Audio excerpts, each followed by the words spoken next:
from what I understand, there's this idea in the scholarship that like the Christology in Mark is like a lower Christology, and it slowly progresses up to John, where you have like not only was Jesus incarnated, like he didn't become God on the crucifixion, he was born God, and then eventually he becomes like the eternally begotten God, and then we get kind of like that Christology in the Apostles' Creed and so on and so forth. And I was just wondering if you could speak a little bit more about it. My comment will not be long. I mean, Mark is the early, like from what we know, right? Mark is the earliest of the Gospels. That's why he was trying to be focused more on the ministry, death, and resurrection, right? Luke was written when? In the 80s, 90s, kind of? I don't know. But I feel like it kind of comes a little, like Luke based a lot of his writing on Mark's. So yeah, it's a whole thing how those Gospels came together. You probably you'll know more. So I think both of you are on the right track in terms of the general consensus in terms of scholarship. That Mark, and a text we don't have called Q, are the earliest documents of Jesus' history. Matthew and Luke are both using those two documents to write their Gospels. But they are written in the later half of the first century, contextualizing things a bit more. And then John is generally understood to be written near the end of the first century. And definitely what we see is a development of thought. So John is writing for an audience that is about a generation past Jesus, reflecting back on the story of Jesus.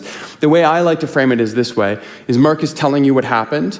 Matthew and Luke are expanding that with a little, they're fleshed out a bit more. But John is coming along and asking the question of why did it happen? What was important about it? And so it's written through a theological lens. I think what Yelena did tonight that I really appreciated was to bring us back to this conviction that it's not John that invents the idea of incarnation and the idea that Jesus is divine through his whole life. It's John that reflects theologically on the life of Jesus to say, well, what does that mean for us about the creation of the universe and the Logos of God and the conception of God? I actually think all of the gospel writers are saying that the specialness is not in Jesus' death and resurrection. Mark arguably doesn't even have a resurrection narrative. You know, the original copy of Mark ends with the death and with the empty tomb, leaving you open to wonder what happens next. But I think even that shows us that the profound power of the life of Jesus is in his teachings, the way that he reveals the divine through his teaching, through his actions, through the way that he cares and heals for people in the world.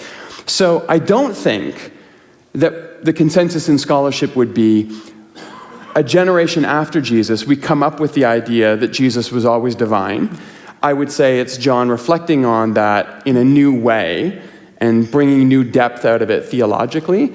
But I would say even the way that Mark, the earliest gospel, is structured, is telling you, actually, you have to look back to the life of Jesus to see what God is like. And that is one of the core convictions here at Commons, that actually, it's not just in the resurrection of Jesus or in the supernatural moments of the Jesus story that we see who God is. It's actually in the lived path of Jesus, the choices that he makes, the way that he interacts with people, who he looks out for in the world. That's where we're seeing the heart of God. And I think Yelena's right. I think we're seeing that in all of the Gospels. Is that fair? I'm hearing Luke and Matthew, they got almost the same story, but with two different interpretations. I kind of like it that we have 4 different stories about Jesus, because it kind of allows us to look at Jesus from 4 different perspectives. And yeah, as Jeremy said, like the consensus is that Luke and Matthew used Mark in whatever other source they had for that. But yeah, I was just thinking, like, even about Mary tonight, right? They talked about Mary, but we know so little about her. And oftentimes, in our interpretations of Mary, we almost do not humanize her enough. And maybe partly because we do not have enough of we have a lot more about Jesus than about Mary, right? So having that, wealth of context actually helps us to see who Jesus is better. Having 4 different voices tell us what's going on. It's like I talked about the connected knowing today, right? It's almost like all those 4 evangelists kind of practiced connected knowing when coming up, was like putting together those stories and arranging them in a way that they felt would make more sense for us. Yeah, I think the way to think about it, Jason, is that each of the gospel writers have an encounter with Jesus, and they have a different perspective on Jesus that they're telling us.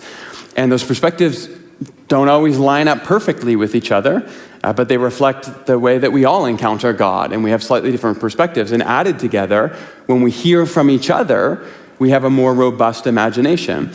You can meet me, but when you talk to the people around you about what they think of me, you get a better picture of it. And I think that's what happens in our Gospels. I think what I like about what Yelena is saying here is even with this idea of Mary, that we get these little snippets from the Gospels.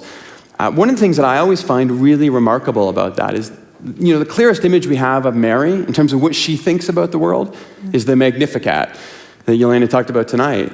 And you look at that, you look at the politics of that, you look at the theology of that, and then you trace that out into the steps that Jesus took in the world.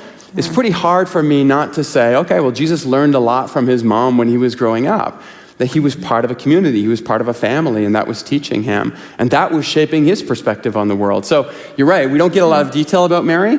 Other than that, I think what we see in Jesus has to be a reflection of what Mary taught him as he was growing up, because her big shining moment looks very much like the Jesus that we see in history. So.